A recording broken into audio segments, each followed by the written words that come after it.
Elizabeth Alexandra Mary Windsor was born into royalty, the first daughter of the Duke and Duchess of York, later King George VI and Queen Elizabeth I.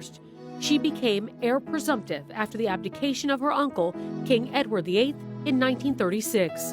And after the passing of her father in 1952, a 25-year-old Queen Elizabeth was officially named head of the Commonwealth.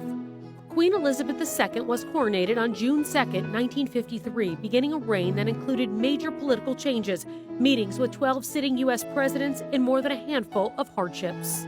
At the time of her death, Queen Elizabeth was not only the longest living and longest reigning British monarch, but also the world's longest serving female head of state, in a royal tenure that long didn't come without criticism and controversy, the first being her engagement to Prince Philip.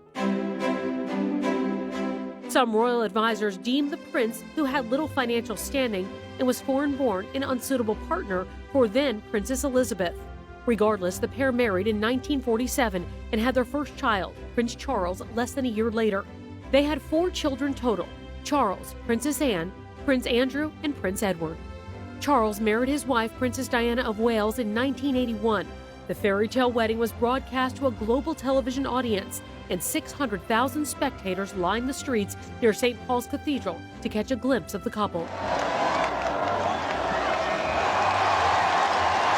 A kiss, which receives a roar of approval from the crowd.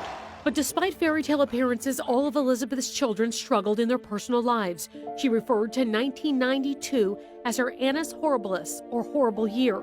During the first 3 months of her 25th year on the throne, she witnessed the breakdown of Prince Andrew's marriage to his wife, Princess Sarah, and Princess Anne's marriage to equestrian captain Mark Phillips. Later, Prince Charles formally split from his wife, Princess Diana. The pair officially divorced in 1996, 2 months after the Queen urged them to do so. Perhaps the most devastating and most enduring tragedy of the Queen's reign came in 1997, when Diana died in a car crash a year after her divorce from Charles. She left behind 2 children, young Prince William and Prince Harry. The glamorous activist was an international icon whose tragic death left a lasting impact on the royal family's legacy. Mourners left offerings outside of Kensington Palace for months. On September 5, 1997, Queen Elizabeth paid tribute to her late daughter-in-law during a live television broadcast. Her funeral took place in Westminster Abbey the next day.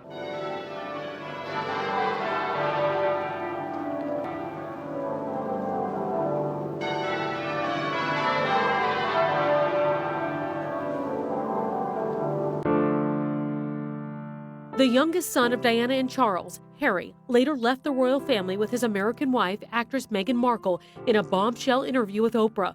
The pair accused members of the royal family of racism, though Markle clarified the Queen was uninvolved. Just a month later, the Queen lost the love of her life, Prince Philip, at the age of 99.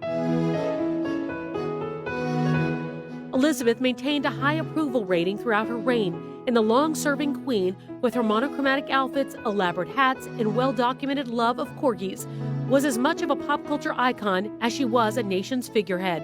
When England hosted the Olympics in 2012, she starred in an opening ceremony sketch alongside James Bond actor Daniel Craig. On the stage, she was immortalized by Helen Mirren in the Tony Award-winning play The Audience. On screen, the royals were featured on the critically acclaimed Netflix series The Crown. Elizabeth's oldest son, Prince Charles, is next in line for the throne at 72 years old. He is the oldest heir apparent in the history of the monarchy.